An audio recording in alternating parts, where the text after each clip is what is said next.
విమర్శకుల మాటల మీద దృష్టి పెట్టినా సేవ చేయలేం, కాడి పడేసిపోతాం మనం. కుటుంబ వ్యవస్థలో కూడా విమర్శలు వస్తాయి.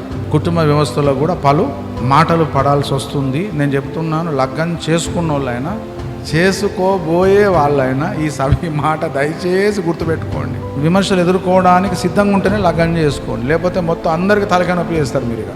అటు పేరెంట్స్కి తలకాయ నొప్పి, ఇటు అత్తమావలకు తలకాయ నొప్పి, భర్తకు తలకాయ నొప్పి, భార్యకు తలకాయ నొప్పి, మొత్తం సంఘం సమాజం అంతా పెద్ద హెడేక్ అవుతుంది.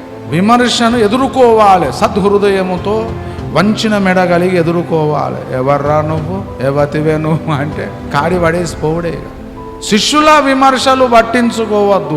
ఎటువైపు చూడాలి మరి? యేసునాథుడు దాన్ని ప్రశంసిస్తున్నాడా లేకపోతే ఖండిస్తున్నాడా? యేసునాథుడు ఖండించి శిష్యులందరూ పొగిడితే లాభమేమున్నది? లోకమంతా విమర్శించినా పర్వాలేదు, ఒక్క యేసునాథుడు శబాష్ అని ప్రశంసిస్తే మనకు సరిపోతుంది.